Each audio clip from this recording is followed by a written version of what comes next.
nós vamos começar o nosso estudo voltado para a FUVEST, e o objetivo dessa aula, de certa forma, é continuar e aprofundar a discussão que nós estávamos fazendo com a redação do Enem e com as questões de linguagens do Enem, já que a FUVEST não apresenta grandes novidades em relação ao modelo que o Enem utiliza, com alguns detalhes a mais que é preciso a gente praticar e aperfeiçoar.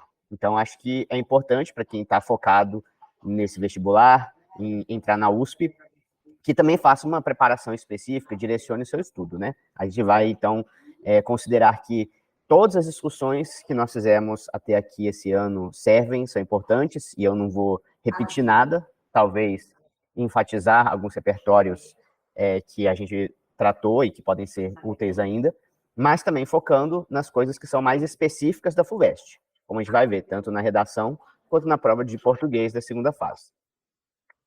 Bem, dito isso, o que a gente precisa saber sobre a redação da FUVEST? Como já é corriqueiro, a redação é um texto dissertativo argumentativo. Você tem que escrever aquele texto que tem, então, uma tese, ou seja, um ponto de vista sendo defendido, seja um ponto de vista a favor daquela questão que está sendo abordada, ou um ponto de vista crítico, de alguma forma ou de outra, você tem que defender algo. E aí, nenhuma novidade, não é? Assim como mobilizar conhecimentos, referências socioculturais, repertório sociocultural, que é parte da sua bagagem de mundo, para argumentar e defender esse ponto de vista. Tudo isso de uma forma estruturada, organizada. Principalmente quando a gente utiliza raciocínios estruturados, aqueles parágrafos de argumentação que já tem uma lógica que a gente está aplicando àquele contexto. Como, por exemplo, quando a gente aplica um raciocínio a partir de um repertório de história, um repertório de sociologia, e a gente já tem um modelo para aquele raciocínio que está aplicando naquela situação específica. Até de nenhuma novidade.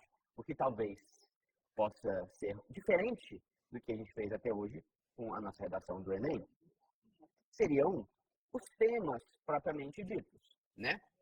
Claro que ali, se você for ver nos critérios da FUVEST, no manual do candidato, o que é dito sobre os temas de redação, aquilo que é abordado, não traz também novidades. São temas da realidade que exigem uma reflexão crítica, são questões que devem estar próximas do cotidiano, das reflexões para um estudante do ensino médio.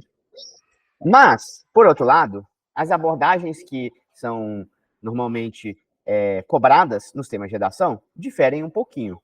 A FUVEST é conhecida por temas mais filosóficos, temas que trazem reflexões sobre questões éticas, sobre questões da sociedade contemporânea mais abstratas, mais metafísicas, muitas vezes. Ou seja, né, você vai ter que, muitas vezes, quebrar um pouco mais a cabeça para pensar naquela questão trazida pelo tema de redação.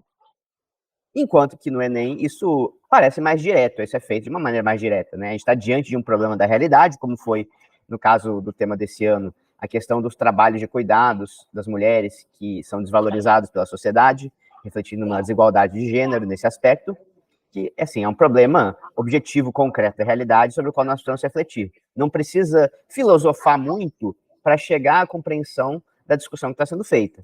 Já na FUVEST, muitas vezes, é preciso essa atitude reflexiva, autorreflexiva, reflexiva, crítica sobre a realidade, um pouco mais demorada para a gente conseguir fazer um bom recorte, fazer uma boa abordagem e encontrar os melhores repertórios socioculturais. E com isso acaba que também, né, os repertórios socioculturais que a gente vai usar, que a gente vai recorrer, vão acabar sendo um pouco mais também abstratos, filosóficos, de maneira que seja adequada para esses temas, né? Bem, em relação à correção da redação propriamente dita, não é muito diferente da FUVEST, aliás, não, desculpa, não é muito diferente do Enem, o que a FUVEST traz, mas um pouquinho também, talvez, valorizando mais a questão do conteúdo, né? A gente vai perceber na grade de correção que o conteúdo da sua abordagem é um pouco mais valorizado. E o que talvez também seja importante, né?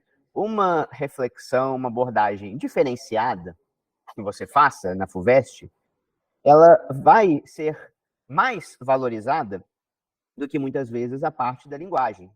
Talvez o seu texto não esteja tão bom e impecável do ponto de vista da linguagem, da forma, da ortografia, da estrutura dos parágrafos, etc.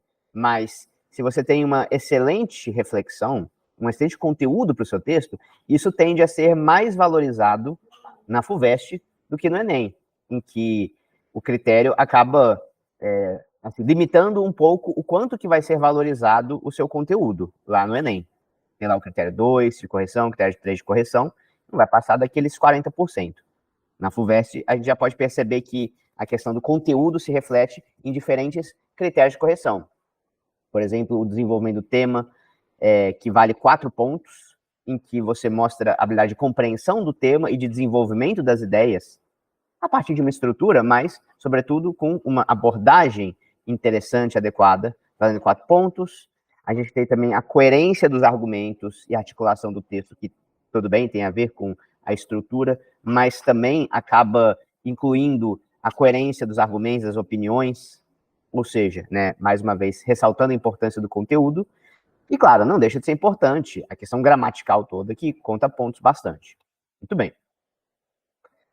Não tenho, assim, muitos detalhes para dar, para a gente analisar como que a FUVEST faz isso, né? Eu acho que o melhor é a gente ver isso na prática.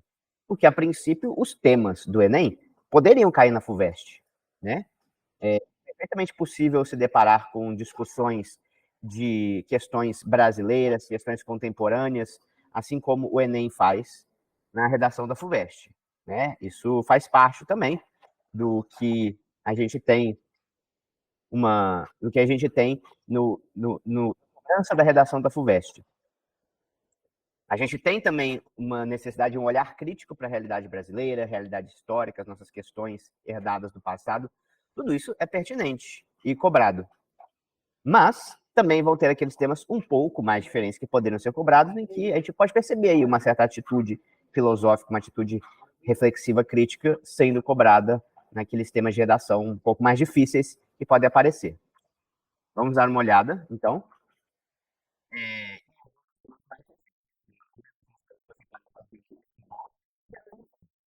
Nada melhor do que a gente ver, então, na prática, como que isso foi cobrado, né? Eu já falei para vocês, e eu ressalto que é muito importante, em qualquer prova que você for fazer, a primeira coisa que você deve fazer é analisar as provas anteriores, já que existe uma tendência aos padrões se repetirem. Não falo apenas de redação com isso, mas de uma maneira geral. Qualquer prova que você esteja prestando, você deve, para se preparar, observar e estudar as provas anteriores, né? Então, nós vamos fazer isso bastante nesse curso, tanto com a redação quanto com o português, né? Vamos pegar provas de redação e, assim, né, diferentes temas que já foram cobrados, que poderiam ser cobrados naquele modelo, assim como as questões da prova de português, e vamos estudar, analisar o que a gente pode aprender com elas para nos preparar para a próxima prova. Então, olha o tema de redação de 2022. Considerando as ideias apresentadas no texto, que nós vamos ler, e outras informações que julgar pertinentes, e aí aqui ele está falando da sua bagagem de mundo, do seu repertório sociocultural, redisa uma dissertação em prosa na qual você expõe seu ponto de vista sobre o tema. O mundo contemporâneo está fora da ordem? E aí, uma das imagens é essa charge aqui da Mafalda, famosa Mafalda, né, que traz uma série de críticas culturais, políticas, sobre o mundo contemporâneo, na forma da linguagem dos quadrinhos, né, do humor, da crítica sutil, da ironia. Olha só, né, tem a Mafalda preocupada com um mundo doente, né? Será que isso ajuda a gente a entender o tema? O mundo contemporâneo está fora da ordem? O que é essa ausência de ordem que o tema está se referindo sobre o mundo contemporâneo? Né? Acredito que ele está criticando um contexto atual, e especialmente o contexto contemporâneo, ou seja, né, a modernidade que vivemos, a modernidade líquida, a hipermodernidade, a pós-modernidade, esse mundo contemporâneo tem algo de errado com ele que nós vamos precisar problematizar e discutir, né? Percebam que o tema ele deixa em aberto uma série de reflexões possíveis. Claro que os textos da coletânea eles vão possivelmente direcionar essa reflexão sobre a falta de ordem do mundo contemporâneo, mas é principalmente nessa expressão do tema, né, nessa frase que dá o tema, que a gente tem que pensar qual que é a abordagem exigida. Vamos lá.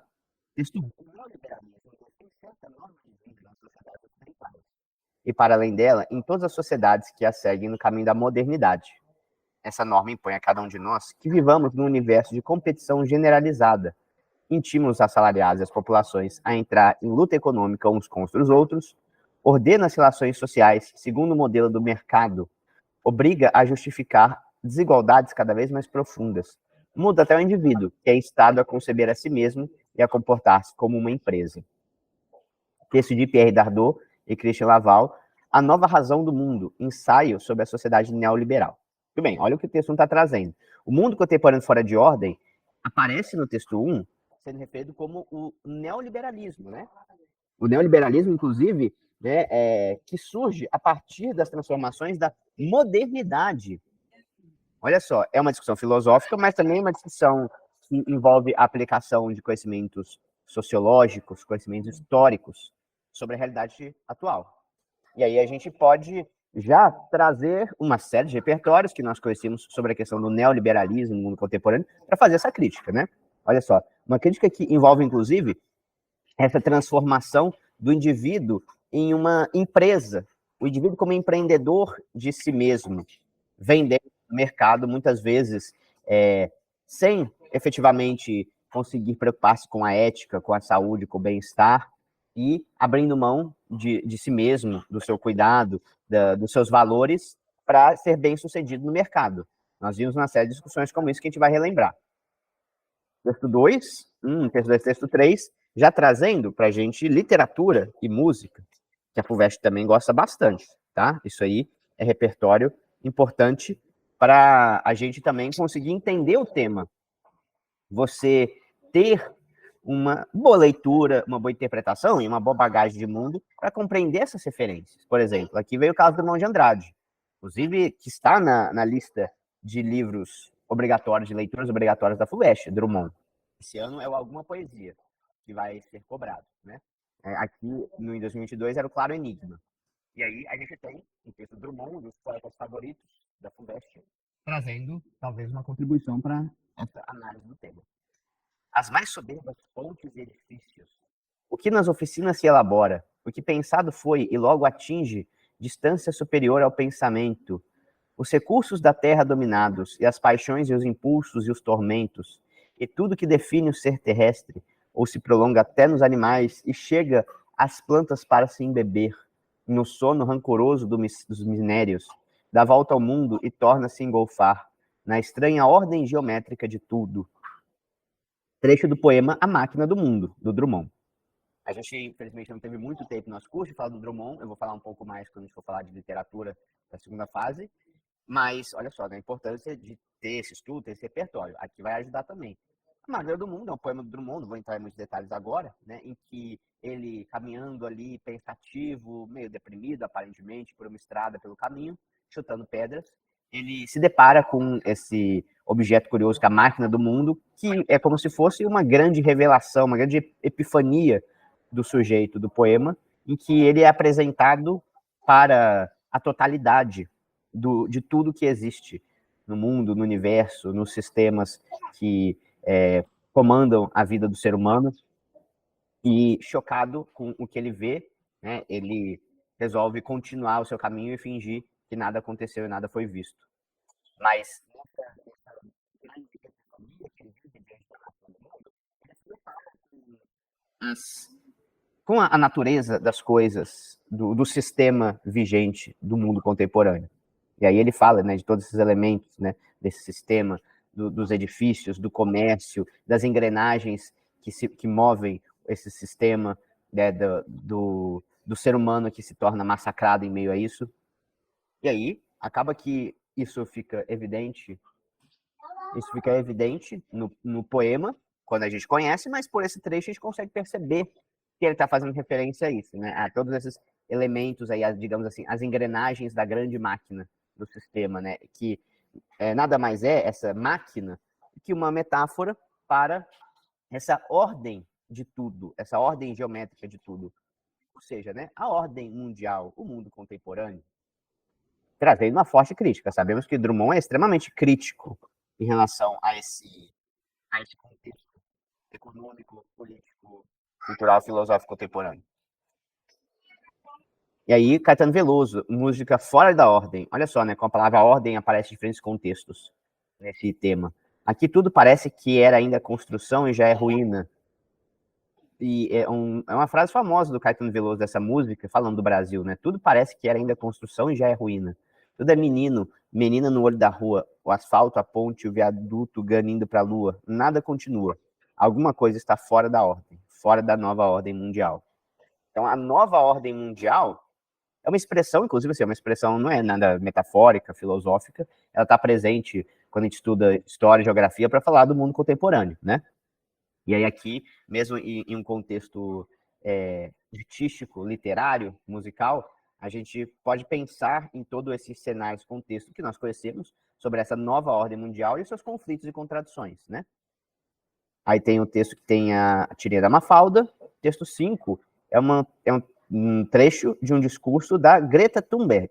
Ela mesma, aquela menina que, aliás, uma norueguesa, agora acho que não é tão menina assim, né? Faz um tempo que ela era uma garota jovem de 16 anos falando na ONU, chamando atenção para os problemas globais, mas talvez agora, com o calor que nós estamos vivendo, a gente lembre um pouco mais do que ela está falando sobre as mudanças climáticas e sobre os problemas do mundo contemporâneo.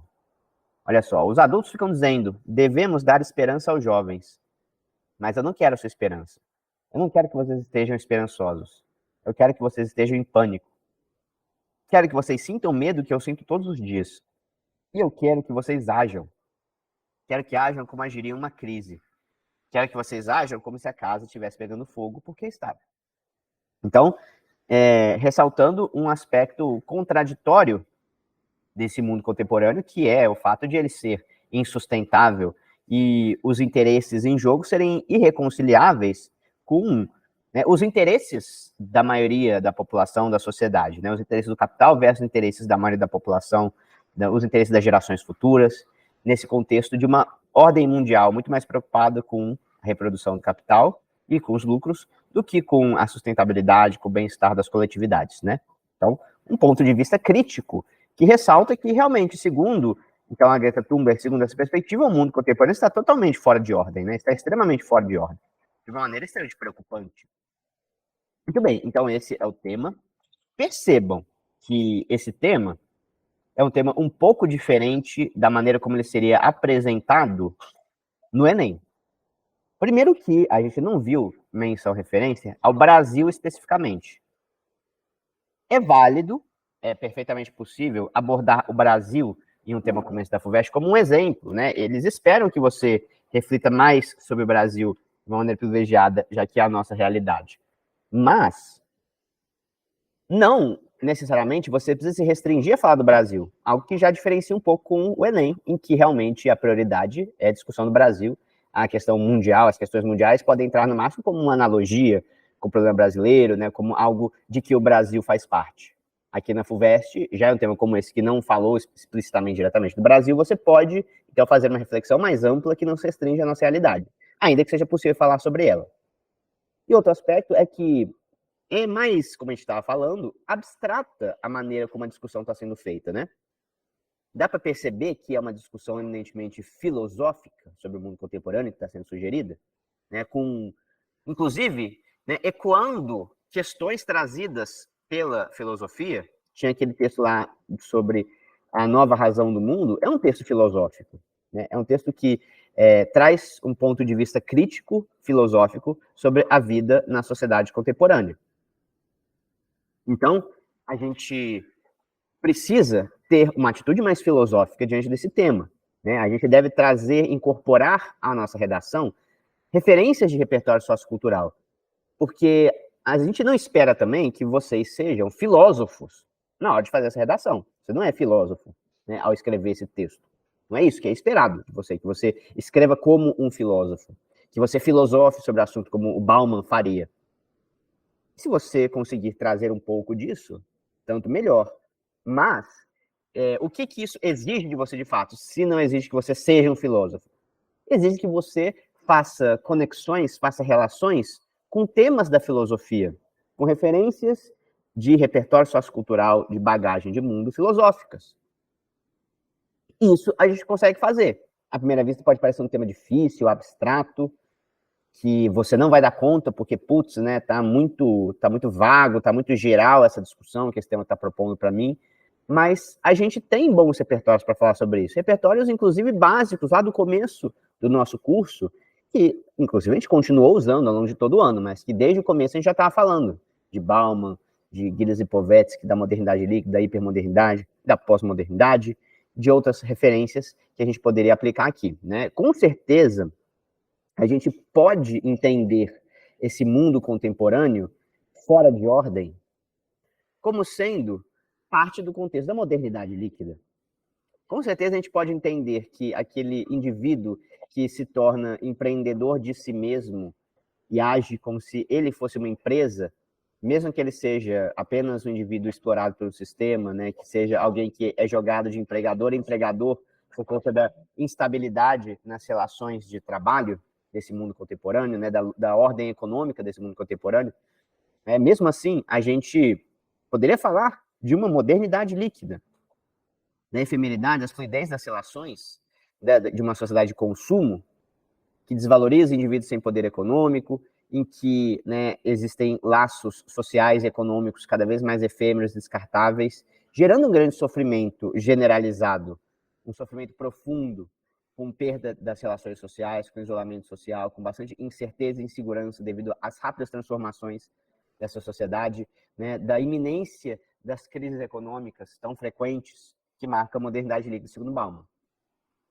Devido ao contexto de um neoliberalismo sendo implementado nas políticas de Estado e na economia, tornando extremamente difícil encontrar e manter um lugar. A gente poderia até dizer isso, né, que esse mundo fora de ordem, né, a ausência de ordem, a falta de ordem desse mundo, tem uma certa relação com a dificuldade de os indivíduos encontrarem o seu e manterem o seu lugar, o seu espaço em meio a essa sociedade.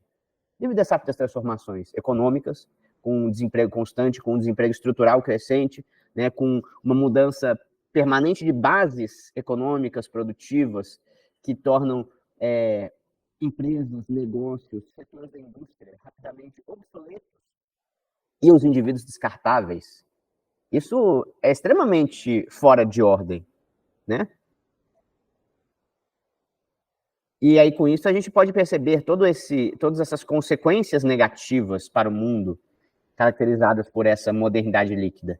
E são possíveis argumentos para você tratar nos seus parágrafos de argumentação, né? Então, a questão da falsa felicidade, da frustração que existe em tentar se adaptar a essa sociedade doente, essa sociedade com, né, uma estrutura econômica em colapso, comprometida, como diz a Greta Thunberg, né? Como sentir satisfação, bem-estar, realização existencial naquele mundo que é como a Greta Thunberg descreveu, um mundo onde a casa está pegando fogo? Não sei se vocês lembram daquele meme que é um cachorrinho sentado na casa em chamas, e ele está sentadinho na mesa ali tomando um cafezinho, e ele fala, não, isso aqui tá bem, tá ótimo, né? É um pouco isso, né, segundo a Greta Thunberg, que a gente vive hoje. A gente tá ali numa casa pegando fogo, a gente tá sentadinho dizendo, não, tá tudo certo, tá ótimo, não tem nada acontecendo, né? Com uma certa dose de, né, auto-engano para continuar, né, sobrevivendo nesse mundo caótico e desordenado da modernidade líquida, né? Mas a consequência disso é a iminência de uma profunda angústia existencial, de uma frustração, de uma depressão, de uma ansiedade diante da incerteza, ansiedade e pânico, né, diante das incertezas. E, por outro lado, também uma série de comprometimentos do meio ambiente, da natureza do planeta onde nós vivemos, devido à lógica desse sistema, né, tornando que, inclusive, é o pano de fundo, essa questão, né, do consumismo sem limites, que gera desperdício, que gera acúmulo de lixo, degradação da natureza, consumo dos recursos naturais, em nome de um sistema de produção irracional, né? Isso é o que, segundo a citada Greta Thunberg, está por trás daquela casa pegando fogo, né? Do cachorrinho sentado ali dizendo que tá tudo bem, né? O pano de fundo daquilo é a sociedade de consumo insustentável, né? Assim como também afirma Gilles Lipovetsky. Eu chamo a atenção de ambos, né? Um colado no outro, porque são referências de repertório intercambiáveis, ou ainda que você pode, né, somar na sua abordagem, falando de ambos. E o interessante é que ambos relacionam, né, essa problemática contemporânea da sociedade com uma sociedade de consumo.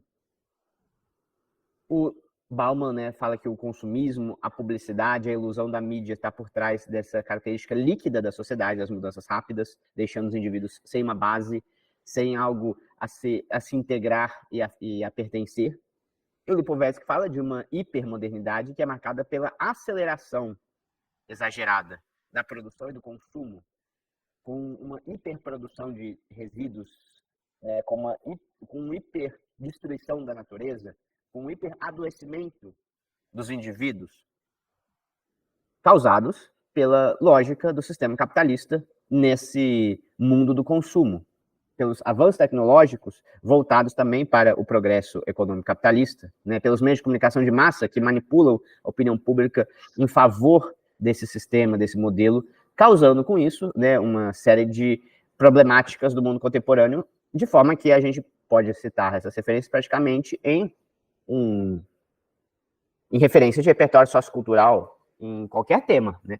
Quase qualquer tema a gente pode de alguma forma relacionar com essa questão. E aí eu lembro que a gente falava o quanto que seria interessante, importante a gente falar sobre hipermodernidade, modernidade líquida, toda vez que você fosse falar de mundo contemporâneo.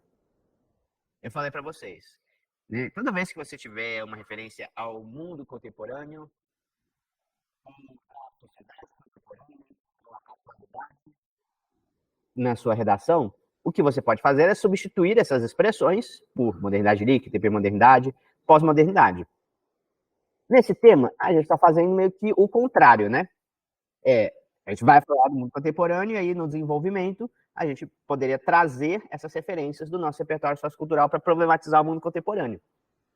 Outra questão também que não é especificamente, não tem o nome do período histórico, como que é modernidade líquida, hipermodernidade, pós-modernidade, essa expressão não tem o nome do tempo contemporâneo, mas também se refere a ele, que é a sociedade do cansaço.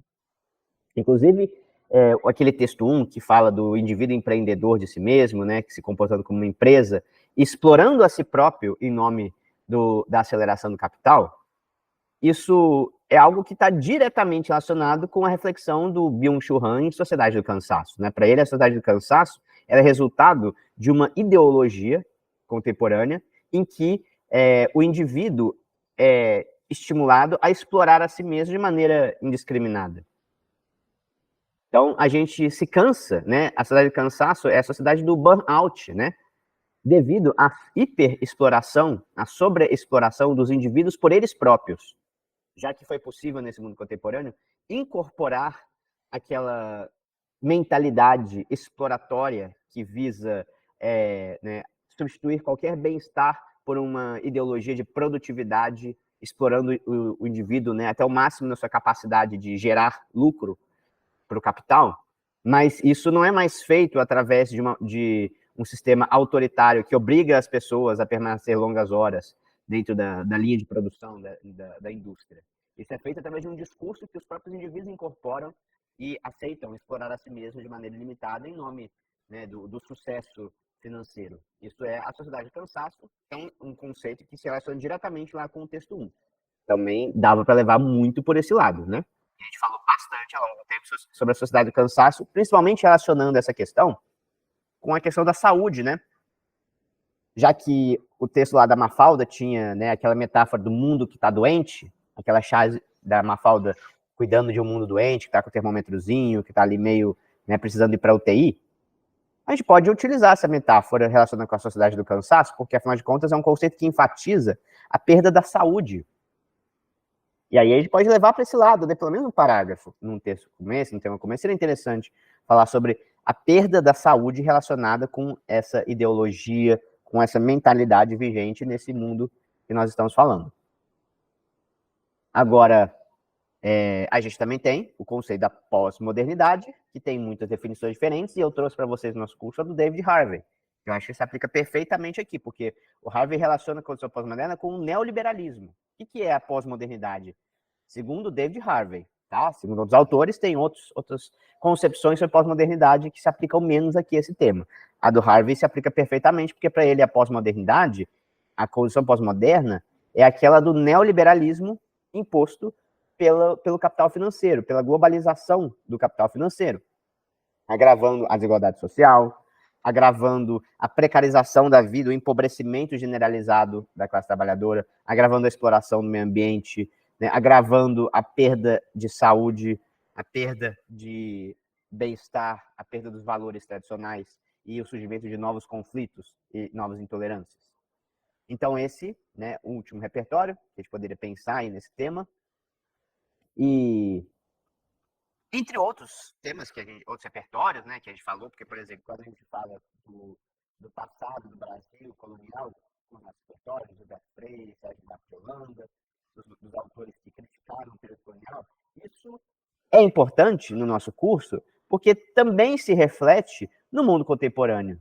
A gente poderia dizer que, assim, de uma forma análoga, o Brasil também se encontra extremamente fora de ordem, devido, inclusive, não só ao contexto atual, mas também ao contexto do seu passado, né, a herança do seu passado. E permitido com isso também trazer essa reflexão com argumentos históricos.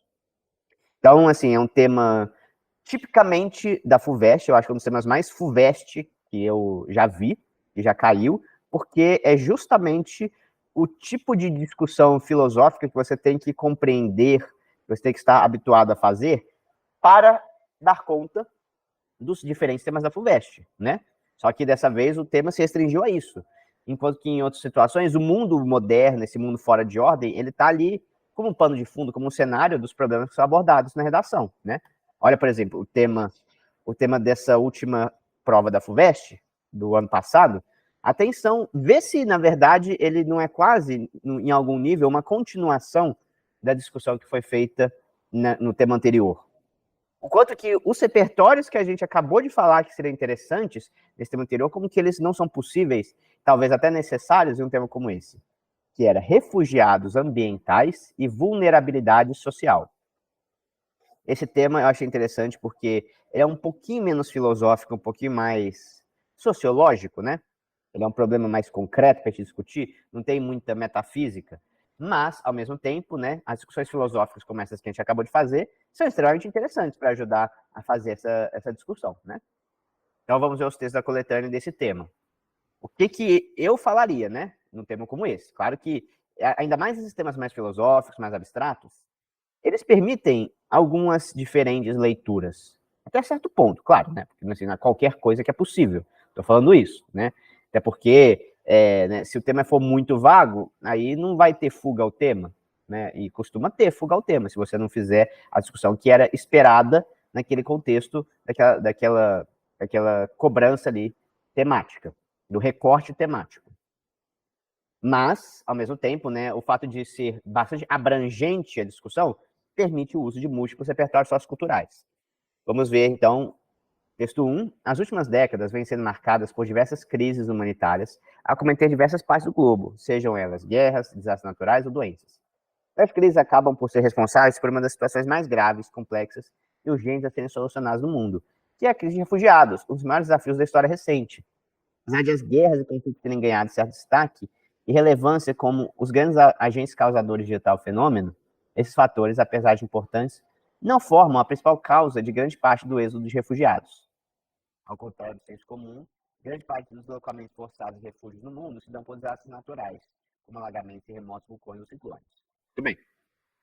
Atenção, pessoal, quando a FUVEST dá um tema como esse, eles não esperam que você chegue falando, mostrando seu conhecimento sobre situações específicas relacionadas com esse problema.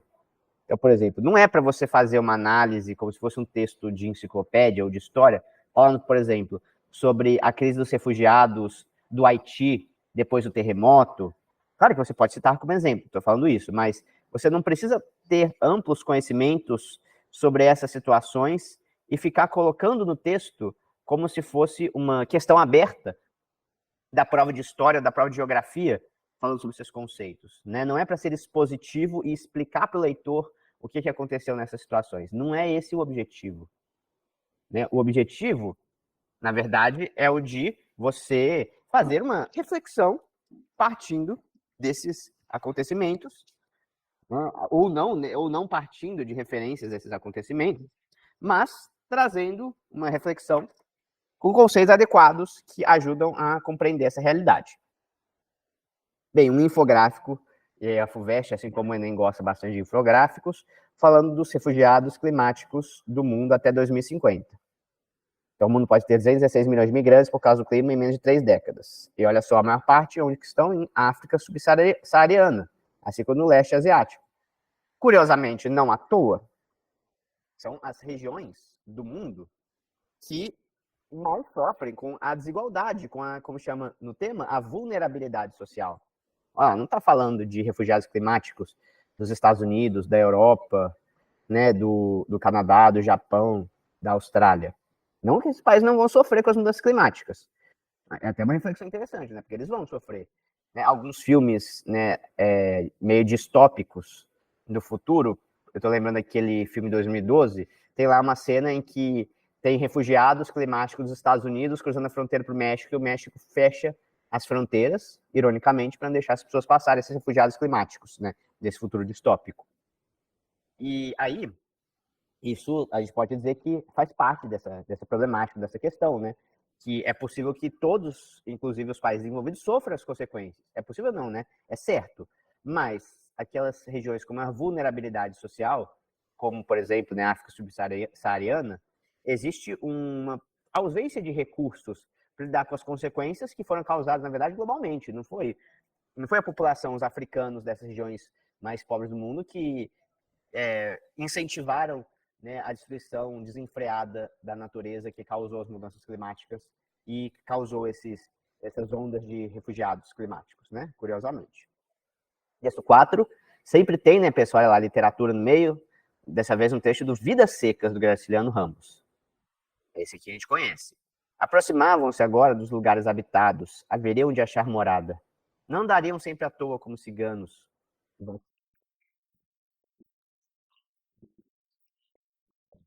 O medo do seu mundo, da cultura original, como se integrar, se adaptar à realidade. Sim, a Vitória tentou sossegá-lo, dizendo que ele poderia entregar-se a outras ocupações. E Fabiano estremeceu, voltou-se, estirou os olhos em direção à fazenda abandonada. Recordou-se dos animais feridos e logo afastou a lembrança. O que fazia ali virado para trás?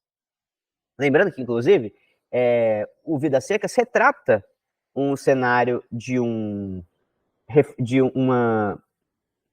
refugiados climáticos, né? De uma migração forçada não só pela questão climática, que é a seca, mas que inclusive fica bastante claro nessa obra o quanto que essa questão climática da seca e a pobreza associada a elas tem um forte componente político, econômico, social, que é um sistema político autoritário e uma economia desigual que só funciona para essa minoria de poderosos, que está por trás daquele sofrimento, daquela angústia trazida pela seca, pela mudança climática, né? Então, aqui, essa discussão é extremamente útil para fazer um tema como esse. Lembrou de uma frase, não lembro se eu cheguei a citar isso nas nossas aulas, mas o geógrafo Josué de Castro afirmava que a seca no Nordeste não é um fenômeno natural, ela é um fenômeno social e político. Querendo dizer, claro que assim, né, a seca é a mudança no regime de chuvas, mas a pobreza e a miséria, a falta de condições de sobrevivência, quando isso ocorre, coisas que nós não temos o controle sobre os fatores climáticos, está relacionada com o coronelismo, com o autoritarismo, com, né, a concentração de terras no Brasil, com todo um regime político e econômico voltado para perpetuar esses privilégios, né? E aí, com isso, a gente tem uma relação direta entre a questão climática, ambiental, natural e a questão econômica. Bem, seguindo, um relatório do Banco Mundial projeta que até o ano de 2050 poderá haver mais de 17 milhões de latino-americanos, 2,6% dos habitantes da região, ou equivalente à população do Equador, deslocados pela mudança climática, se não forem tomadas medidas concretas para frear seus efeitos. Os migrantes climáticos se deslocarão de áreas menos viáveis, com pouco acesso à água e produtividade de cultivos, e de áreas afetadas pela elevação do nível do mar e pelas marés de tempestade, diz o documento. As áreas que sofrerão um golpe mais duro acrescentem são as mais pobres e vulneráveis. Olha aqui a chave da discussão que a gente está falando, né? Mostrando que a discussão não é tanto apenas filosófica, né? Mas sim uma discussão que envolve uma análise social, uma análise sociológica. Inclusive, com todo aquele pano de fundo que nós acabamos de falar do tema anterior, da modernidade líquida, da hipermodernidade, da pós-modernidade, tá aqui de novo, né? Porque é um tema que a gente pode falar de desigualdades sociais. E, né, a desigualdade social é a marca característica, seja do Brasil, seja desse mundo contemporâneo de que estamos falando. Texto 6 do filósofo indígena, podemos dizer assim, Ailton Krenak, do livro Ideias para Adiar o Fim do Mundo. Um livro que fala de uma maneira assim magistral da questão climática ambiental contemporânea. Somos alertados o tempo todo para as consequências das escolhas recentes que fizemos. E se pudermos dar atenção a alguma visão que escape a essa cegueira que estamos vivendo no mundo todo, talvez ela possa abrir nossa mente para alguma cooperação entre os povos, não para salvar os outros, para salvar a nós mesmos. Muito bem, então, essa reflexão do Krenak, olha só, né? Não tem bastante a ver com aquele trecho da Greta Thunberg, falando que o mundo está em chamas e nós estamos olhando? Com certeza, a gente pode fazer essa analogia, né? Não é tão diferente um tema do outro. Esse é um pouco mais direcionado, porque você vai ter que falar da questão climática especificamente, das mudanças climáticas, da condição desses refugiados climáticos, mas eles não são nada mais, nada menos do que um símbolo, uma consequência daquela falta de ordem da nova ordem mundial mencionada pelo tema anterior, né? Então, além de todo esse repertório de discussão que a gente já falou, que ela serve aqui, né, digamos assim, é um começo, é um preâmbulo dessa discussão, tudo que a gente falou sobre modernidade líquida, sobre a sociedade de consumo, sobre a hipermodernidade, e a hiperprodução e o hiperconsumismo, com uma hiperdestruição do meio ambiente, o hiperadoecimento contemporâneo, né, e da condição pós-moderna, com o seu neoliberalismo, que explora o indivíduo como se fosse uma empresa até a sua exaustão. E aí também a gente poderia dizer, a sociedade do cansaço também é a sociedade do cansaço do planeta Terra, né? O planeta Terra está cansado também, porque está exaurido de tantos recursos que foram extraídos dele de maneira insustentável. Então a gente vai levar tudo isso para essa questão um pouquinho mais específica, né? O mais desse tema, então, é a gente trazer as questões que a gente conhece sobre meio ambiente. Nós também temos no nosso repertório sociocultural. Por exemplo, a teoria de Gaia, a hipótese de Gaia, do geógrafo James Lovelock, em que concebia o planeta Terra como um grande ser vivo. Então, é isso que está por trás da hipótese de Gaia, né? É a gente entender, pensar que a Terra é um grande ser vivo. Isso metaforicamente, mas não apenas metaforicamente, porque ela, de fato, deve ser entendida como um todo orgânico, em que cada parte, componente, cada ser, cada elemento químico, orgânico ou inorgânico, ele está interligado com essa totalidade. E todos dependem uns dos outros. A vida depende do funcionamento. A vida de várias espécies depende do funcionamento das outras. De que haja plantas gerando oxigênio, de que haja bactérias degradando nutrientes, retornando eles ao solo, formando uma grande homeostase, extremamente complexa, extremamente delicada, mas que vem sendo rompida pela industrialização, pela revolução industrial, pela queima de combustíveis fósseis, pela urbanização, pela cultura da modernidade líquida. E se nada for feito, a gente pode ver uma grande extinção populacional, porque romper com esse equilíbrio delicado e complexo, né, pode levar a consequências imprevisíveis para os demais seres, ameaçando até mesmo as bases que mantêm a sua vida. Né? Muito bem. E aí, como, né, diz o filósofo Bruno Latour, se aproveitando dessa teoria, dessa hipótese de Gaia, ele concebe que, portanto, a separação entre o ser humano e a natureza é uma grande ficção. Porque, realmente, por mais que o ser humano se entenda como... O ser humano se entenda como algo próprio, à parte da natureza, nós, na verdade, dependemos dessa totalidade, né? Nós não conseguimos existir de maneira separada da natureza. De forma que, né, a separação entre o ser humano e a natureza é uma grande ficção, é uma ilusão, né? A gente poderia dizer. Não é possível a nossa existência de maneira separada da natureza, ainda que nós, muitas vezes, nos pensemos como uma categoria à parte, né? O que leva à necessidade de, segundo o Bruno Latour, de se reconciliar com o nosso imaginário sobre a natureza. A gente ter uma outra concepção da relação entre ser humano e natureza. Muito bem. O que nos leva para o contexto tão discutido, tão criticado, por exemplo, pela Greta Thunberg, assim como outros pensadores e autores que falam sobre o mundo contemporâneo, né? Caracterizando a sociedade contemporânea não como modernidade líquida, como hipermodernidade ou como pós-modernidade, né? Mas como antropoceno, que traz uma perspectiva geológica, né? Da escala de tempo geológica, né? A gente vive na era geológica marcada pela intervenção humana. A gente vive com um mundo que ele não é mais o mesmo dos últimos milhares e milhares de anos, devido às ações do ser humano, devido à interferência do ser humano nos sistemas naturais, nos ciclos naturais biogeoquímicos, né, na nossa relação com a atmosfera, com os elementos da natureza, com os recursos naturais, que por isso chama de antropoceno, né? Era geológica marcada pela interferência, pela intervenção humana no planeta Terra.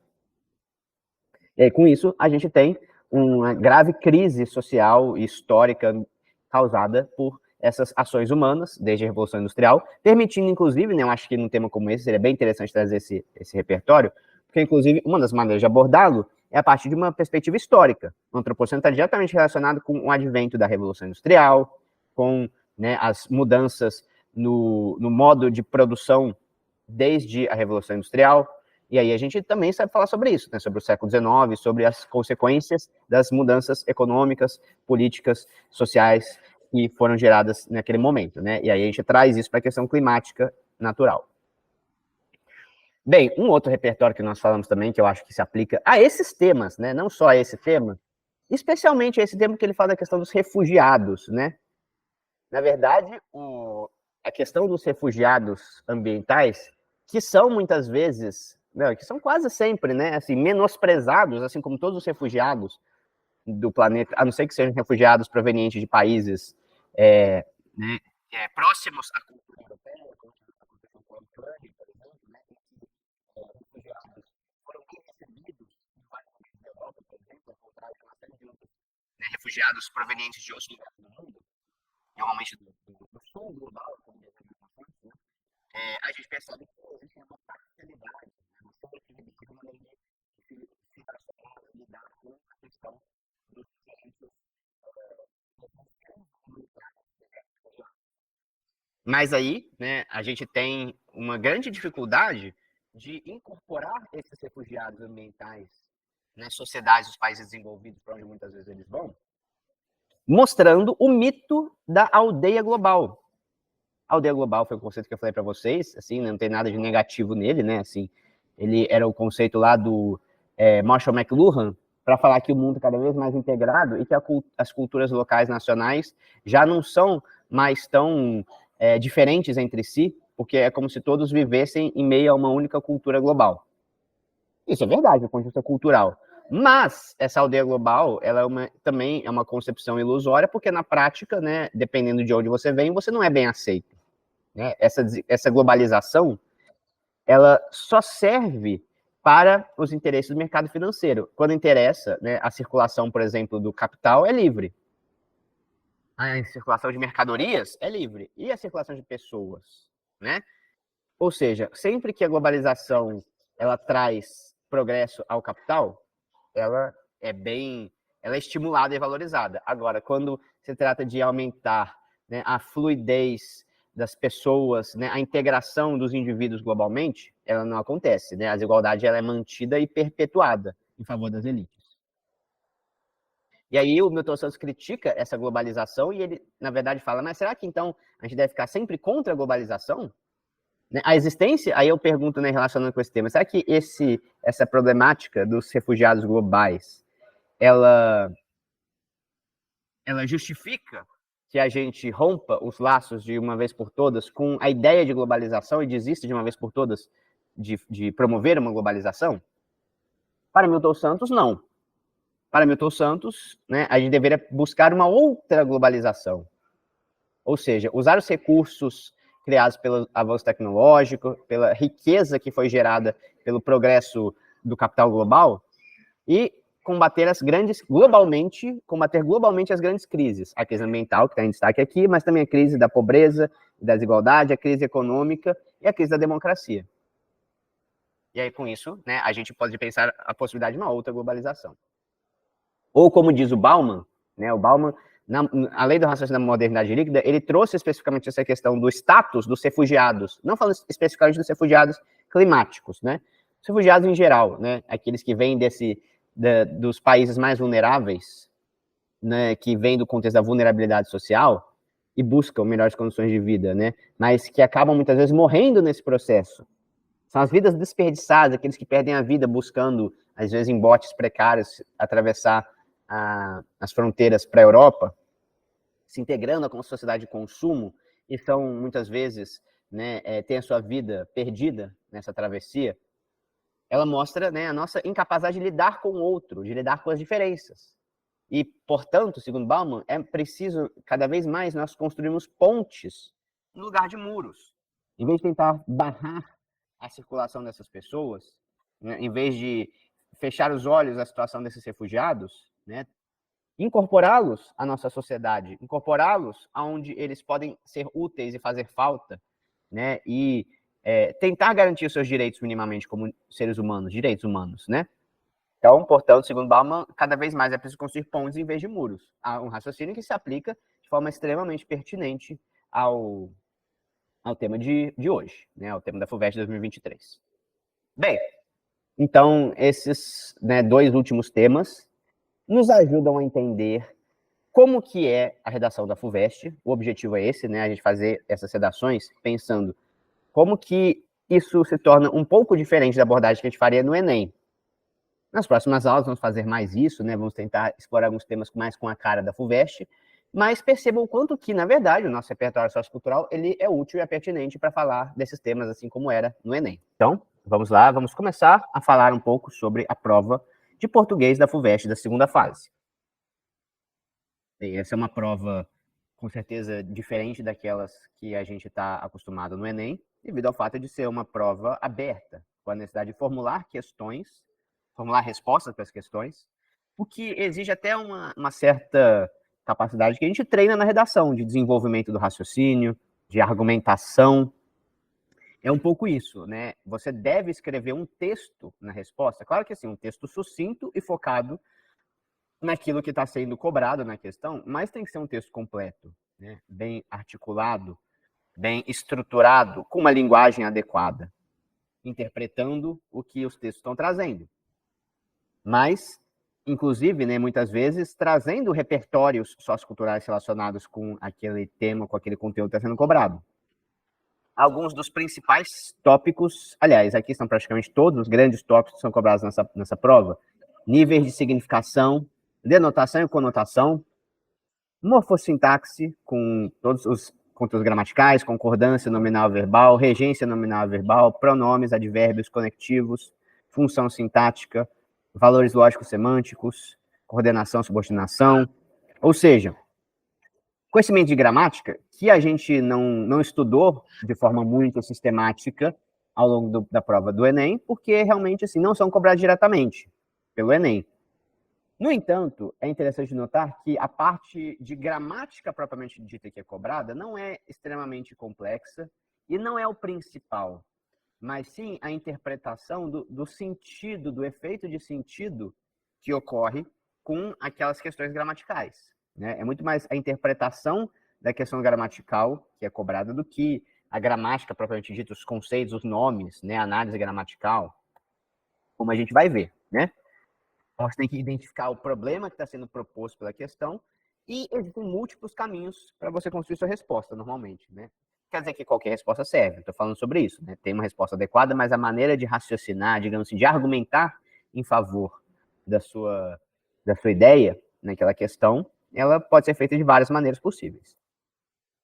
E temos, por fim, a questão da literatura, né? Especialmente difícil para alguns, a questão, né, a cobrança de literatura, conhecimentos de história da arte, história da literatura, que são cobrados, dos movimentos literários, e algumas leituras obrigatórias. Esse ano nós temos alguma poesia do Drummond, Angústia do Graciliano Ramos, Campo Jural do Guimarães Rosa, Dois Irmãos do Milton Ratum, Marília de Dirceu do Tomás Antônio Gonzaga, Mensagem do Fernando Pessoa, Nós Matamos o Cão Tinhoso, de Luiz Bernardo Roana, que é literatura africana, Quincas Borbas, de Machado de Assis, Monteiro da Inconfidência, de Cecília Meirelles. Tem alguns aí que não saem da lista da FUVEST, né? Drummond, Guimarães Rosa, Machado de Assis e Fernando Pessoa tem todos os anos. Né? Muda às vezes qual é a obra, né? E também, além disso, né, Graciliano Ramos, que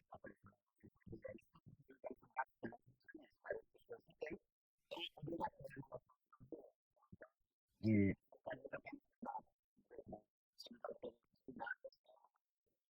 Guimarães Rosa, Fernando Pessoa, dá destaque, não vai dar para falar de todas essas obras, até porque não são todas que caem, né? É, e aliás, né, assim, tem sempre alguma coisa fica de fora dessa lista nas questões. A gente não tem como saber qual que vai ficar de fora, mas se a gente der um destaque para aqueles que provavelmente vão ser cobrados, são os mais importantes, a gente fica bem para, né, encarar isso, né? Bem, vamos dar uma olhada em algumas das questões. Aqui, questões dos 2 últimos anos. Eu peguei especialmente 2022, 2023, para a gente dar uma olhada. Olha só, tem uma propaganda, um texto propagandístico do WWF, em que, de um lado, a gente tem a imagem de um tubarão falando assustador, e do outro lado, o mar sem o tubarão e falando mais assustador. O que a gente consegue entender associando com o contexto de que é um texto publicitário, um texto propagandístico, de uma empresa ligada à conservação do meio ambiente, que é a WWF, né? Dá para entender um pouco o efeito do sentido, né, do uso da linguagem verbal e não verbal, graças a esses conhecimentos associados, né? Texto 2. Com respeito à natureza, a artista Ticuna levou 16 anos para criar um cocar. As primeiras penas de gavião real que conseguiu chegaram em 2005. Um amigo o encontrou na aldeia certa vez e ofereceu algumas penas do animal que tinha encontrado morto no meio do mato tempos antes. Depois, em 2011, o cacique me disse que tinha algumas também. Perguntou se eu queria. Eram umas 8. Juntando com as que eu tinha, já dá para fazer um pedaço do cocar. Conta José Ticuna. Para completar a peça, ele precisou contar com mais doações de amigos e conhecidos. José mesmo chegou a rodar pela floresta atrás das penas do bicho, mas não encontrava nada. Os anos passavam e ele seguia procurando e esperando. Só em 2014 encontrou novas penas. Dessa vez, um colega procurou para que ele usasse seus dotes artísticos para criar um amarrador de cabelo com pena. José topou fazer e ainda conseguiu ficar com algumas para colocar em seu cocar. José lembra das conversas com amigos tocadores de tambor que sempre falam que se um animal ou uma árvore sofreu ou morreu para que conseguissem produzir um instrumento musical, o mínimo que eles deveriam ter é respeito. Bom, aí pergunta Fulvestre. Explique o sentido da expressão mais assustador no contexto do anúncio, comparando-a com o processo de produção do cocar mencionado na notícia. E B, aponte a função sintática de por respeito à natureza, explique como a expressão contribuiu para o sentido do título e do texto. Então vamos lá, vamos fazer uma análise dessa questão, né? Típica questão da FUVEST também. A letra A, eu acho que a gente já até, quando nós lemos esse texto publicitário, nós já pensamos um pouquinho a respeito, né?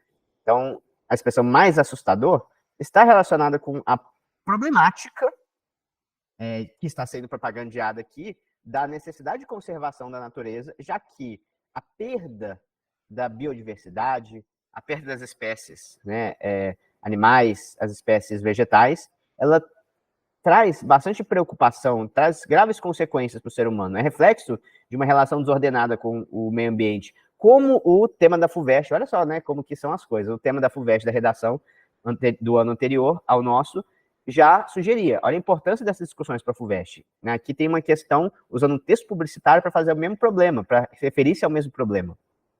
E ele quer relacionar isso com um processo de produção do cocar mencionado na notícia.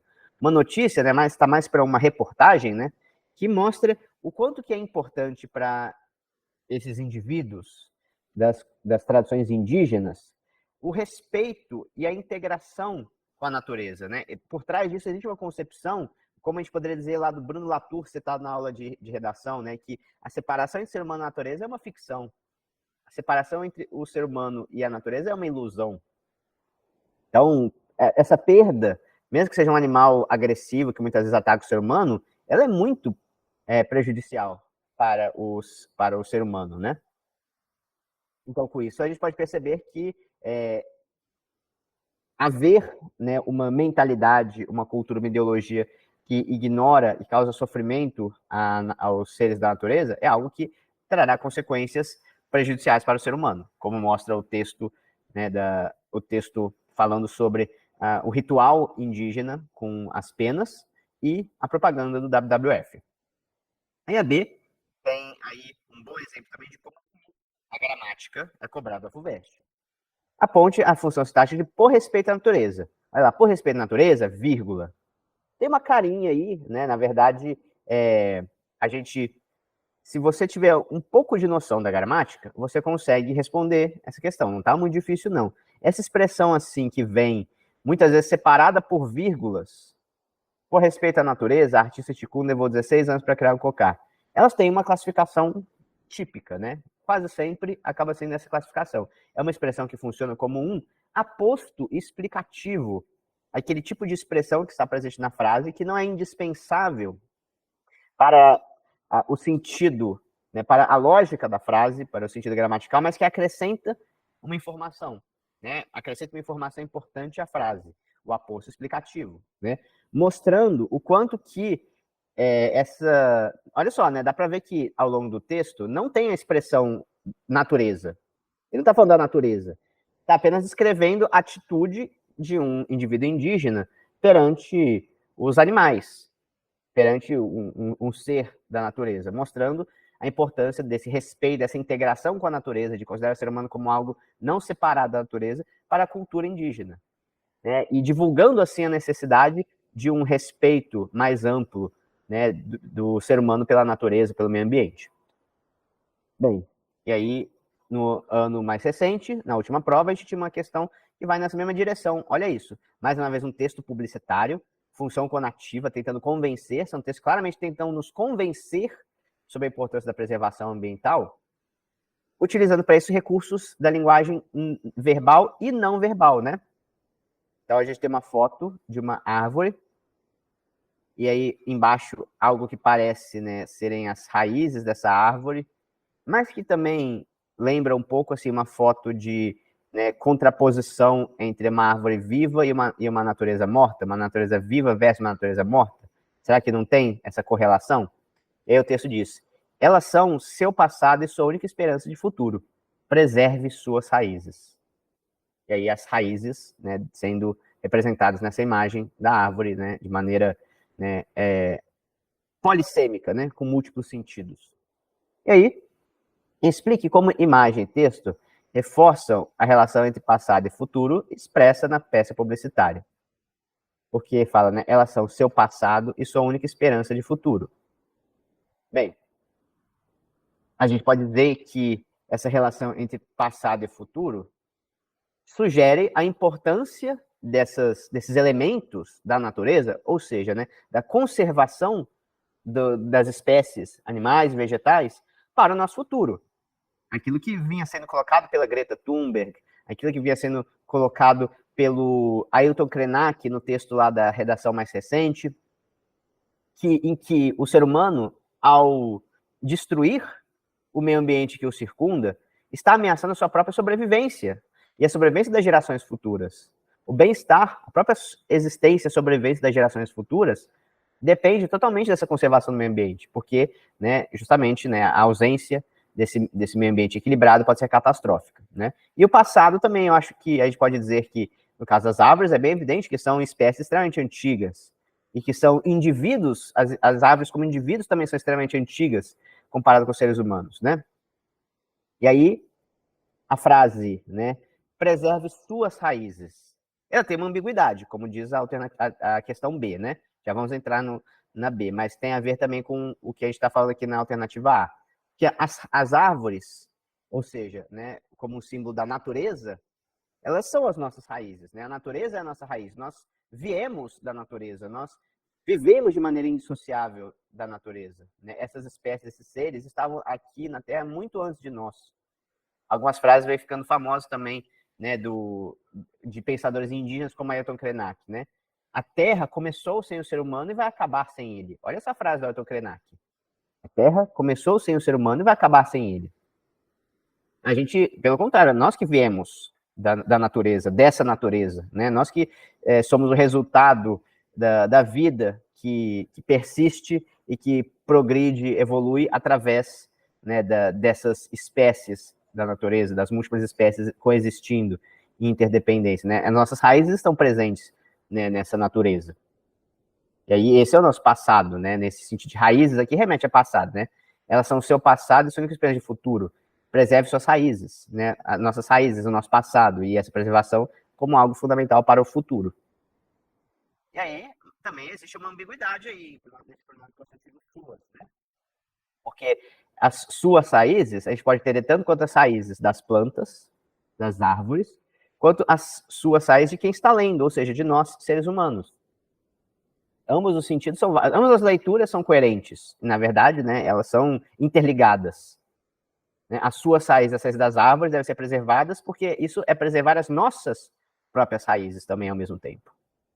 Muito bem. Então, olha o quanto que a FUVEST gosta do texto publicitário, especialmente da propaganda, dessa propaganda voltada para a conscientização, que utiliza linguagem verbal e não verbal de maneira inteligente, de maneira organizada, de maneira criativa, né? Muito bem. Seguindo. O texto, fico imaginando se em uma visita à casa de amigos, alguém me receber de cara fechada ou demorar para abrir a porta, sem demonstrar o mínimo de acolhimento. Talvez eu perca o tesão do encontro, deixando toda a minha empolgação do lado de fora. Para mim não é diferente do serviço em um restaurante. Mais que a comida seja meu ponto principal, só perdi literalmente a fome quando foi ignorada. Presenciei erros nas organizações de pratos, causando estresse nos comensais e nas cozinhas, e na cozinha, sem contar as atitudes desagradáveis da brigada, quando resolve discutir no meio do salão. De outro lado, criei laços com restaurantes e bares por conta do atendimento impecável, dos quais os comes e bebes não são necessariamente maravilhosos. O fato de me sentir acolhida e bem atendida causa um grande peso naquilo que tanto se fala na gastronomia, a experiência. Muito bem. Explique o sentido do termo literalmente no trecho. Por mais que a comida seja meu ponto principal, já perdi literalmente a fome quando fui ignorada. Tranquilo, né, pessoal? Isso aqui é basicamente interpretação de texto. Aliás, uma boa parte, como a gente já pode estar percebendo, uma boa parte dessa questão, dessa prova, não só dessa questão, dessa prova de português da FUVEST, é interpretação de texto. Eles até enfiam aqui e ali alguma gramaticazinha, né? Por exemplo, quando falou do pronome possessivo suas, na verdade não tinha nenhuma exigência gramatical, na verdade era uma questão de interpretação de texto. Aqui também, né, é uma questão de interpretação de texto. Por que o literalmente? Já perdi literalmente a fome. E a gente usa essa expressão perder a fome e a gente realmente fala desse jeito em contextos não relacionados com alimentação, quando a gente fala de uma frustração, né? Perder a fome é uma coisa que acontece diante de uma grande frustração. Mas no caso aqui, o literalmente é porque realmente ela estava falando daquele problema que acontece num restaurante. É literalmente porque é verdadeiramente, é literal essa perda do apetite. Não apenas metaforicamente. Essa expressão que pode ter um sentido conotativo, aqui está sendo utilizada em sentido denotativo e conotativo. Eis o sentido do termo literalmente, né? Resumindo bastante. Escrevo excerto, causando estresse nos comensais e na cozinha, sem contar as atitudes desagradáveis da brigada, substituindo os termos grifados por outro sentido equivalente. Esses termos são assim, né? São jargões do contexto, né? Do universo da alimentação, da cozinha, da culinária, dos restaurantes, né? Os comensais, a gente dá para entender, né? Até pelo contexto. Os comensais são as pessoas que vão comer no restaurante, né? Que na verdade, comensais são as pessoas que vão participar de um banquete. Isso quer dizer a palavra comensal, né? Pessoas que vão estar presentes em um jantar, em um banquete, vão ser servidas. E a brigada. Alô? Oi? Tá me ouvindo? Sua voz tinha parado. Ah, bem, perdão. Então, e aí, né, além da palavra comensais, a palavra brigada, que se refere àquelas pessoas que trabalham dentro do restaurante, né? Talvez os funcionários, os serviçais, né? A equipe do restaurante, os funcionários do restaurante nesse sentido, né? Questão bem simples essa. Bem, aqui temos, então, seguindo uma letra de música do Chico Buarque, inclusive a FUVEST gosta bastante do Chico Buarque, né? É um dos autores que mais aparece. Tanto a literatura do Chico Buarque, mas principalmente as músicas, as letras do Chico Buarque. Elas atinou. Elas atinou. Viu chegar quarta-feira, acabar brincadeira. Bandeira se desmanchando e ela ainda está sambando. Ela desatinou. Viu morrer alegrias, rasgar fantasias. Os dias sem sol raiando, e ela ainda está sambando. Ela não vê que toda a gente já está sofrendo normalmente. Toda a cidade anda esquecida da falsa vida da avenida onde ela desatinou. Viu chegar quarta-feira, acabar a brincadeira, bandeira se desmanchando, e ela ainda está sambando. Ela desatinou, viu morrer alegrias, rasgar fantasias, os dias sem sol raiando, e ela ainda está sambando. Quem não inveja infeliz, feliz no seu mundo de cetim, assim debochando da dor, do pecado, do tempo perdido, do jogo acabado. Explique quais são os universos em oposição, apresentados na letra da canção, e exemplifique com 2 versos. Bom, nessa letra, a gente pode perceber realmente que existem 2 universos, que a gente poderia dizer que é um universo, aquele que existe para a personagem, aquela que, segundo a música, desatinou, por um lado, e por outro lado a realidade, né? A realidade era que, assim, já era quarta-feira de cinzas, que pode ou não aqui ser uma metáfora, né? Quarta-feira de cinzas, que é o fim do carnaval, quando as brincadeiras, a alegria daquele momento especial acabam, né? É hora de ir para casa, é hora de voltar para o serviço, acabou o feriado, acabou, né, os bloquinhos, acabou a bebida, acabou a farra do carnaval, né? E tá todo mundo triste. Mas para essa personagem, que não estava nem aí para a realidade, nada disso estava acontecendo. Então a gente pode dizer, né, que tem um universo da personagem que desatinou, onde, por exemplo, para ela, ela está sambando, né, ou ela ainda está sambando, que aparece várias vezes, ou feliz no seu mundo de cetim, reflete esse universo para a personagem que continua sendo alegria, apesar da tristeza realmente existente. E outro universo que é a própria realidade, né, onde morrem alegrias, onde as fantasias se rasgam, e a gente pode citar bandeiras se desmanchando, a gente pode citar esses versos para mostrar essa realidade em choque com o universo da personagem. Considerando a ambiguidade presente no verso, os dias sem sol raiando, transforme a oração reduzida de gerúndio em 2 possíveis orações desenvolvidas, contemplando os diferentes sentidos do verso. Muito bem, então aqui tem um pouquinho de gramática também, mas na verdade a gramática propriamente dita, você nem precisa saber muito o que é oração reduzida de gerúndio, oração desenvolvida, né?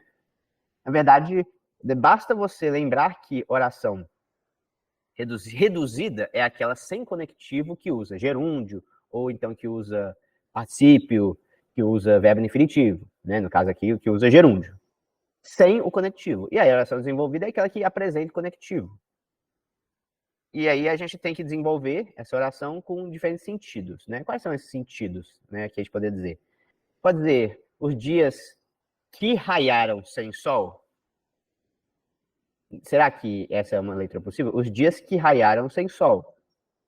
Oração desenvolvida, né? Eu coloquei o que. Os dias que raiaram sem sol. É equivalente aos dias sem sol raiando.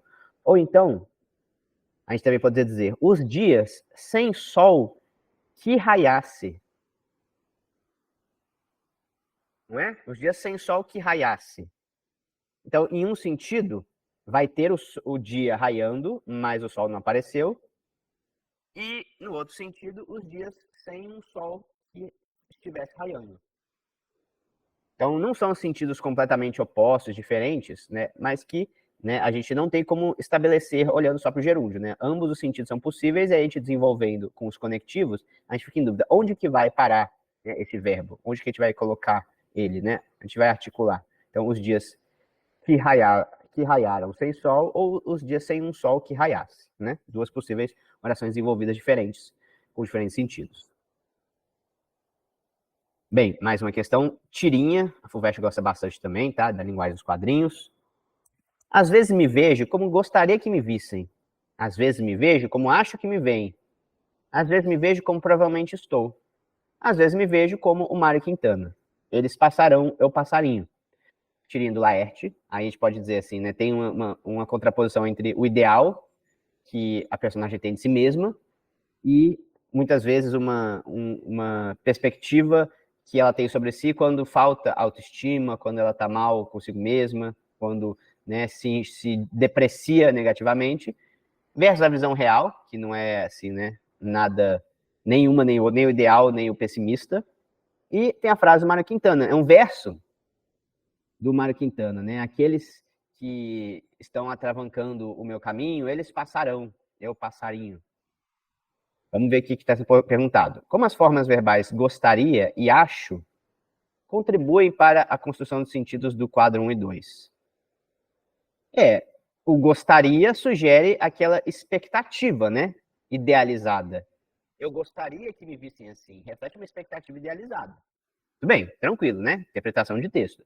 Às vezes me vejo como acho que me veem, está relacionado a esse achismo, né, do verbo achar, com um certo receio diante do olhar do outro, né? Um negativismo, um pessimismo diante do olhar do outro. Então, esse acho reflete, na verdade, uma autovisão que está relacionada, muitas vezes, com uma baixa autoestima dessa personagem, contribuindo para aquela perspectiva que a linguagem não verbal dos quadrinhos reforça de uma visão idealizada versus uma visão pessimista sobre si mesmo, versus também, né, a perspectiva, a visão realista sobre si mesmo do terceiro quadrinho, considerando o contexto da tirinha como o enunciador se vê no último quadro.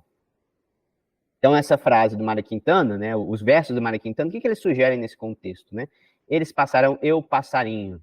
Ele carrega ao mesmo tempo uma ideia de, né, deixa quem quiser falar, deixa as inimigas para lá, que a opinião delas não me atinge. Quando ele diz, eles passarão, e o eu passarinho sugere uma certa concepção sobre si mesmo, mais leve, né? Algo pacífico, harmonioso, como um passarinho, né? Uma perspectiva mais leve sobre si mesmo, em oposição àquela perspectiva pesada, imposta pelo olhar crítico do outro, ou pesada por essa idealização excessiva de si mesmo, né? Então, o passarinho sugere uma maior leveza na atitude perante a vida e perante a si mesmo. O que é uma interpretação facilitada pelo conhecimento dessa referência aí de repertório e intertextualidade do Mário Quintana, mas que dá para depreender também com a leitura, com a interpretação de texto, né? Bem, seguindo, texto, olha só o quanto que cabe no contexto atual um texto como esse, do Amos Oz. É um escritor israelense, tá? A crise atual no mundo, no Oriente Médio, em Israel, na Palestina, olha o tema lá do mundo contemporâneo fora de ordem aqui também. Não diz respeito aos valores do Islã. Não diz respeito de jeito algum à mentalidade dos árabes, como querem alguns racistas. Diz respeito à luta antiga entre fanatismo e pragmatismo, entre fanatismo e pluralismo, entre fanatismo e tolerância. O 11 de setembro não tem a ver nem mesmo com a questão de se a América é boa ou má, se o capitalismo é ameaçador ou transparente, se a globalização deveria cessar ou não. Diz respeito, cito sim, à reivindicação típica dos fanáticos. Se julgo algo mal, elimino junto com seus vizinhos. Minha própria infância em Jerusalém tornou-me um especialista em fanatismo comparado. Jerusalém da minha infância, lá pelos idos dos anos 1940, era cheia de profetas espontâneos, redentores e messias. Mesmo atualmente, cada um dos jerosolimitanos tem sua fórmula pessoal de salvação instantânea. Todos dizem que vieram a Jerusalém, e aqui cito uma frase famosa de uma velha canção, para construí-la e para serem construídos por ela. De fato, alguns deles e algumas delas, judeus, cristãos e muçulmanos, realmente vieram a Jerusalém não tanto para construí-la, para serem construídos por ela, mas antes para serem crucificados ou para crucificar outros, ou ambas as coisas. Há um transtorno mental reconhecido, uma doença mental designada Síndrome de Jerusalém. As pessoas vão para Jerusalém, inalam o maravilhoso ar transparente da montanha, em seguida, repentinamente, inflamam-se e põem fogo numa mesquita, numa igreja ou sinagoga. Ou, de outra forma, tiram as roupas, sobem numa pedra e começam a profetizar. Ninguém escuta jamais. Como a síndrome de Jerusalém pode ser relacionada à reivindicação típica dos fanáticos? Olha lá, pessoal, é uma questão puramente de interpretação de texto, né? 100%, não precisa de nenhum conhecimento externo para responder essa questão. Síndrome de Jerusalém. O que é a reivindicação típica dos fanáticos? Se julgo algo mal, elimino junto com seus vizinhos, né? É isso que ele está falando. E aí a síndrome de Jerusalém é aquilo que o autor está falando que é a impossibilidade, resumindo, né? A impossibilidade de escutar o outro, né? Ele descreve longamente, através de uma metáfora, né? Em que a pessoa chega em Jerusalém, respira aquele ar maravilhoso da montanha e depois fica inflamado por pensamentos, concepções extremistas, fanáticas. E aí ele conclui, arremata com essa ideia. Ninguém escuta jamais, que o grande problema dessa síndrome de Jerusalém é a incapacidade de escutar o outro, ou seja, de respeitar a perspectiva do outro, levando, assim, a uma atitude de, ao não conhecer o outro, né, ao não escutar, não saber o que o outro é e o outro pensa, né, a gente julga ele mal e deseja a sua eliminação e de todos aqueles que são parecidos, devido a essa falta de conhecimento do outro, porque se a gente conhecesse o outro de fato, talvez a gente não abordaria assim, né? As duas ocorrências da palavra transparente apresentam o mesmo sentido no texto? Bem, tem o maravilhoso ar transparente da montanha e tem o capitalismo ameaçador ao transparente, de forma nenhuma, né?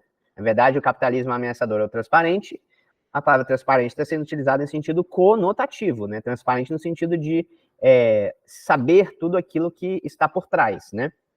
De entender, de ser público, de ser notório aquilo que faz parte desse sistema. A transparência, como a transparência na administração pública, por exemplo.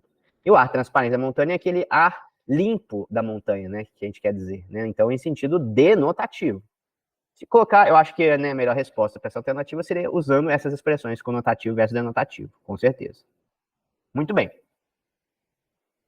Vamos ver mais uma questãozinha aqui para ir fechando uma questão de literatura, pessoal. É um poema do Gregório de Matos. Pequei, Senhor, da vossa porque quanto mais tenho delinquido, vos tenho a perdoar mais empenhado. Se basta vos irar tanto pecado, abrandar-vos sobeja um só gemido. Que a mesma culpa que vos há ofendido, vos tem para perdão lisonjeado. Se uma ovelha perdida e já cobrada, glória tal e prazer tão repentino vos deu, como afirmais na sacra história, eu sou, Senhor, a ovelha desgarrada. Cobrai-a, e não queirais, pastor divino, perder na vossa ovelha a vossa glória. Bem, nesse conhecido soneto de Gregório de Matos, o eu lírico, visando o convencimento do seu interlocutor, se vale de um rebaixamento retórico com relação a Deus. Para qual atributo divino o eu lírico apela nos quartetos? Justifica com base no texto a resposta, né? Então, aqui não saiu muito bem, mas a gente tem que saber isso, né? Os quartetos e os tercetos. Né? Um soneto tem 2 quartetos e 2 tercetos, né? Os quartetos são os primeiros 4 versos, 4 versos, 4 versos, depois tem os tercetos, 3 versos, 3 versos, né? E o que o autor... Olha que interessante, é uma questão de literatura, é parte das listas de leituras obrigatórias. Na verdade, esse ano não tem mais o Gregório de Matos. Esse ano é Tomás Antônio Gonzaga, né? Mas vai aparecer do mesmo jeito também. Será que a gente precisa ter lido o Gregório de Matos para saber responder? Não é uma questão que está assim, né, exigindo de você conhecimento do enredo, né, que você tenha decorado os poemas, tem nada desse tipo. Mas você entender o contexto geral da obra do Gregório de Matos ajuda bastante a responder essa questão, né? Então, nos quartetos ele está falando, né, da alta clemência de Deus, né? Ou seja, da misericórdia divina, a capacidade de perdoar os pecadores, a capacidade de perdoar os filhos, como está presente, né? Quando ele fala, né? Mas não porque pecaram da vossa alta clemência me despido, né? E quanto mais tem delinquido, vos tenho a perdoar mais empenhado. Então, aqui fica claro que o eu lírico está recorrendo à misericórdia divina, ao poder de perdoar de Deus para se redimir, né? Bem, ao se dirigir a Deus, o argumento do qual o lírico lança mão se apresenta em forma de silogismo, ou seja, um raciocínio estruturado a partir de 2 premissas, com base nas quais se deduz uma conclusão. Na folha de respostas, escreva com suas palavras as premissas e conclusão presentes no terceiro do poema, né? Então, o que era mesmo o raciocínio do silogismo? Olha só, a FUVEST é boazinha também, né? Ele não obrigava você a saber o que é um silogismo, não. Ele explicou o que é o silogismo para você ter que responder, né? Silogismo é aquele raciocínio em que, né, a gente tem as premissas, premissa maior, premissa menor, e uma conclusão. Em que, se algo é verdade e algo também é verdade, logo se chega a uma conclusão. O silogismo mais famoso é aquele, né? Sócrates, todo homem é mortal. Sócrates é mortal, logo... não, desculpa, né? Todo homem é mortal. Sócrates é homem, logo Sócrates é mortal. Isso é um silogismo, né? E aí nos tercetos, os 3 últimos versos. Quais são? Pequei, Senhor, da vossa clemência, porque vos. Quarteto, se basta abrandarmos que a mesma culpa vos tem, para perdão lisonjeado. 2, 3.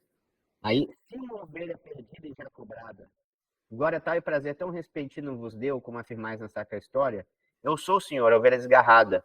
Cobrai-a, e não queirais, pastor divino, perder na vossa ovelha a vossa glória. A gente poderia, né, responder mais ou menos assim, né? Se até uma ovelha perdida, que se perdeu, foi perdoada, eu sou uma ovelha. Logo, eu também devo ser perdoado. Não é? É essa linha de raciocínio que ele segue nesses últimos versos, nos tercetos. Então a gente tem só que elaborar ali, né, na forma de premissa maior, premissa menor e conclusão, desse jeito que eu fiz, a partir do raciocínio dos tercetos, dos três, aliás, né, dos dois últimos tercetos, dos dois tercetos, que são os 6 últimos versos do poema. Tranquilo, né? Porque não é uma questão que exige um conhecimento específico do Gregório de Matos, não. Exige uma boa interpretação. Aqui, Caso do Irmão de Andrade, alguma poesia. Sweet Home. Quebra-luz, aconchego. Teu braço morno me envolvendo. A fumaça de meu cachimbo subindo. Como estou bem nessa poltrona de humorista inglês. O jornal conta histórias, mentiras.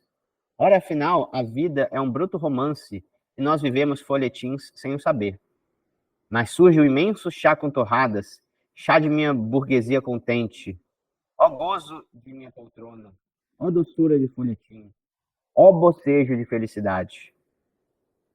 Porque a expressão em inglês sweet home suscita no título do poema um teor de ironia. E depois ele pergunta, nas circunstâncias do poema, os termos bruto romance e folhetins, como formas literárias, representam diferentes visões de mundo, estabelecendo entre si um contraste simbólico. Comente. Muito bem. Então, lembrar, isso ajuda bastante a responder uma questão como essa, que o Drummond era um cara que tinha uma visão muito otimista sobre a vida, não, né? Ele não falava de coisas leves, tranquilas, ainda mais nesse período desses livros de poesia, né? Sentimento do Mundo, alguma poesia, Rosa do Povo. Existe uma visão bem pessimista sobre a vida, sobre a realidade contemporânea ao Drummond, né? E Sweet Home, com certeza, nesse sentido, é algo irônico, né? Porque ele descreve uma cena burguesa, né? Como estou bem nessa poltrona de humorista inglês. E o jornal conta histórias, mentiras. Ora, afinal, a vida é um bruto romance, nós vemos folhetins sem o saber. Né? Como se, né, aquela atitude contente que ele está descrevendo, de ficar sentado naquela poltrona na zona, fumando cachimbo, fosse algo ilusório, né? Ele sugere de maneira indireta ao longo dos versos que existe algo de ilusório nessa atitude burguesa de ficar sentado, tomando chá com torradas, fumando cachimbo e lendo mentiras nos jornais enquanto que o mundo cai aos pedaços. Né? Ele é um crítico do mundo.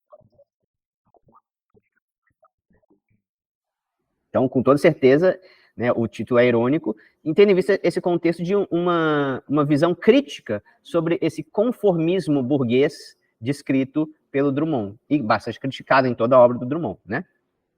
E aí, nas circunstâncias do poema, nós temos bruto romance. O romance é aquilo lá. Ele está falando romance, não romance de amor, né? Romance é uma obra literária, né? Um texto, um livro, uma narrativa longa, né? Muitas vezes com um enredo complexo, com conflitos, contradições, antes de se encerrar. E o folhetim é a novela, né? O bruto romance, a gente pode pensar no romance realista, no romance psicológico, naquela obra que se desenvolve abordando uma perspectiva crítica sobre a vida, sobre a realidade. E o folhetim, que é a antiga novela, né? É uma coisa que hoje em dia não existe mais, nessa época ainda existia, né? Principalmente no século XIX, estava muito na moda. Era a maneira das novelas circularem, histórias leves, bobas, que não, assim, né, não deixavam ninguém em conflito, ninguém em contradição. E aí, de fato, né, o Drummond fala que a vida é um romance, ou seja, cheio de contradições, conflitos na progressão dos fatos, mas acaba que, né, nós vivemos diante dessas mentiras contadas pelo jornal, né, as ilusões que nós contamos a nós mesmos, vivemos folhetins, novelas em que tudo é simples, tudo é fácil, tudo acaba com os vilões sendo punidos e os mocinhos sendo exaltados, né? Aparentemente, mas na verdade ele sabe que não é bem assim, né? Bem, pessoal, então, eu trouxe essas questões para vocês para a gente ver como que é a prova da FUVEST, da segunda fase, né? Resolver rapidamente para a gente passar pelo máximo de questões possíveis, diferentes, e espero que tenha dado para sacar qual que é dessa prova, né? Uma prova extremamente focada na interpretação de texto, em que aparecem elementos de gramática, muitas vezes, como a gente viu lá na questão do aposto explicativo, no pronome possessivo, mas, sobretudo, né, uma gramática aplicada à interpretação de texto, uma gramática diretamente relacionada com a interpretação de texto, não é uma gramática pura, descolada de contexto que é cobrada, né? E literatura também, né? Não é, tipo assim, questões específicas das obras que são cobradas, que você tem que ler e decorar tudo o que aconteceu, né? Mas sim você ler para subsidiar o seu conhecimento e a sua interpretação de texto, né? E aí, com isso, né, a gente encerra por aqui, tendo visto como que é a cara dessa prova, e aí nas próximas aulas nós vamos nos preparar com conteúdos mais direcionados. Eu vou pegar algumas questões, mas eu vou pegar as questões para a gente revisar, para a gente ver conteúdos da prova, né? Questões de gramática, questões de literatura, que a gente pode utilizar para ficar mais fácil de fazer essas questões com um bom repertório sociocultural. Beleza? Então, é isso. Ficamos por aqui. Bom final de semana para você, Gustavo, e nos vemos. Tchau, até. Falou, Gustavo, valeu.